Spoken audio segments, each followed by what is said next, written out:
To change the straps of your Redmi Watch 6 is quite simple. All you just have to do is to turn over to the back of the Redmi Watch 6, and you're going to notice this button over here and on the other side of the watch as well. So you want to just press this button inward, just press it, and then you should be able to just pull out the straps like so. And you can also do the same thing for the straps on the other hand side. So you just want to push this button a little bit inside with your finger, just like so, and now you can just pull it out like so. And if you have new ones and you want to actually change the straps, you can easily insert the straps or bands by simply just pushing it inward. You don't have to press on the buttons again, so I'm just going to try and do that.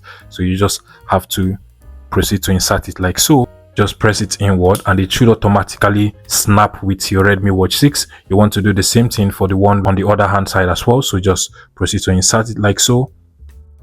Press it a little hard and it will automatically snap with your Redmi Watch 6. If this was helpful, please let me know in the comment section and subscribe to this YouTube channel, guys.